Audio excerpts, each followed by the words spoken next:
Hey everybody, just decided to do a little bit of a fishing tip today. I've been seeing a lot of people taking their kids fishing for the first time this fall because their kids finally old enough, which is great. You know, the more you get your kids outside and experiencing the outdoors, the better.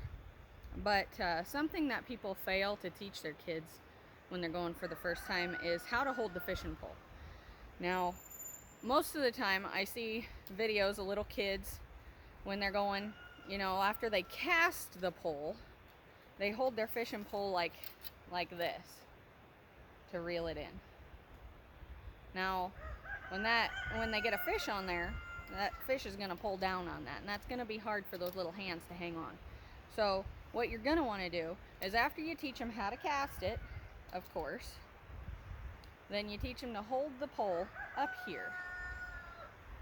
And then for more stability, you teach them to put it on their hip like that. So that way, when that fish pulls, they got a little bit of leverage.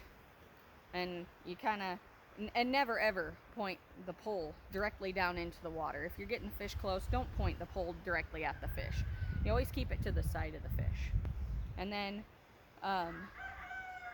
as you're reeling it in, of course, you can use your hip to turn or whatever. If your fish goes this way, you turn this way and reel in. If your fish goes that way, then you turn this way. Always keep your pole kind of opposite of where that fish is. And you're going to have a better chance of keeping your fish on the hook, and you know, and the kid's going to have a better chance of reeling in that fish all by themselves. But if there's a fairly good fish on, just help them. Don't just immediately yank the pole out of their hands. Help them, teach them. Remind them to hold the pole, hold it up here above the reel. Put it on their hip, and you teach them to reel it in like that if they're comfortable putting it on their hip. If they're not, you know, they can hold it out here, but putting their hand up ahead of the reel, they're going to have a lot more control of that pole. And down here, of course, you know, there's not as much control. So good luck. I hope that helps somebody, and have a good one. Thanks for watching. Oh, and don't forget to hit that subscribe button.